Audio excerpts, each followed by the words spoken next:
People will preserve their conditioned paradigm at all costs. When someone is invested in norms and conventions, no amount of logic or rationale will allow them to admit that their life is a lie or that they've made mistakes or they've sold out to an illusion. For anyone, accepting very inconvenient truths and changing their outlook is difficult. Antinatalism is a topic that can't be taught. It can only be discovered by those who were antinatalists all along, but just didn't know that it existed. With that being said, the idea of antinatalism goes against social and religious norms, as it goes against the ideas of family and disrupts all 5 major religions. It questions our place in reality. Having children provides value for many people, and some deem it as their sole purpose on earth. As a philosopher or a free thinker, philosophy or thoughts must be sold to others for them to be furthered or accepted. Antinatalism is so against an accepted reality that a counter-argument is only brought about in the face of arguments for it. Nobody feels the need to argue for their right in society to have children. Therefore, arguments only arise when these rights are challenged. This lays the groundwork for the counter-arguments detailed in this video. A counter-argument against antinatalism must be contrasted with the argument for antinatalism. The most well-formatted responses, not those from the loud-spoken opposition on Reddit or people like Jordan Peterson, whose only arguments are, "Why do you want to kill everybody on Earth?" or "Why don't you kill yourself?" are in response to a book by author and philosopher David Benatar titled Better to Never Have Been. The main argument disputed, and Benatar's main argument, revolves around his chart of asymmetry. Before detailing the chart, I must say that this form relies on the idea that existence is inherently harmful, and that any pleasure brought in life is endlessly outweighed by the pain. Fundamentally, the chart argues that a child who is never born never has to experience pain. It argues that a child who is never born, while they will never experience pleasure, this is not a bad thing, whereas the absence of pain is good. Here is where the counter-arguments arise. Stoicism is a very old and widely accepted philosophy, especially in the Western world, and this chart falls flat in the face of Stoicism. In a very dumbed-down way, the Stoic believes in achieving virtue, improving their lives and those around them through any means. And to the Stoic, pain is not inherently bad.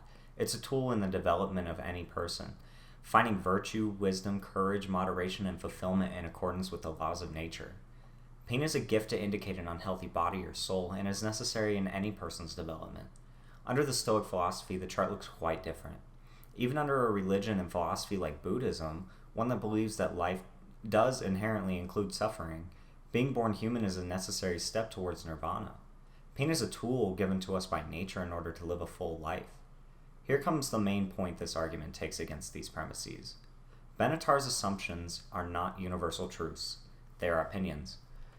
There is no culture in the world that believes existence is inherently harmful, and while a child can live a life of mostly suffering, one that is worse overall, this does not apply to everyone.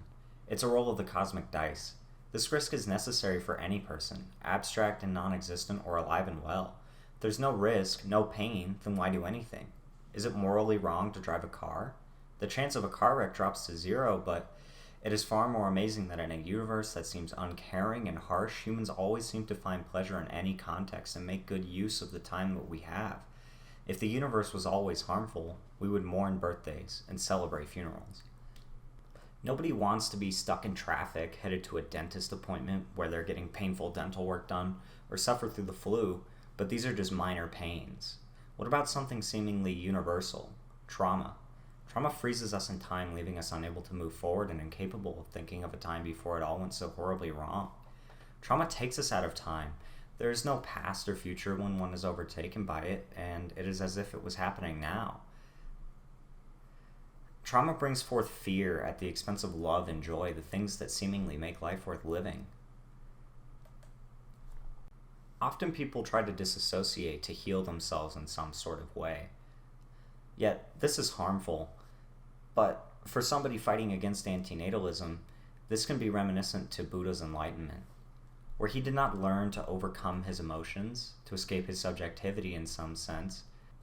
Buddha did not overcome his emotions, but rather came to terms with them. He did not turn to self-indulgence in which he denied suffering through numbing oneself with escapism, nor did he switch to fleeting pleasures. He didn't turn to self-judgment in which he punished himself and entirely identified with his trauma. Instead, the Buddha chose a different path. He simply sat with the pain without judgment or denial. Buddha built himself a relational home through mindfulness, curiosity. Namely, he discovered that the mind has the ability to create an atmosphere of attunement and responsiveness. The Buddha cultivated a sort of holding environment in which the intolerable aspects of life could be experienced fully. This brings us to the larger point. Any person can create a seemingly warm, loving, and welcome home in any situation just through the brain itself. Thank you for listening. This was Trevor coming to you from his new apartment.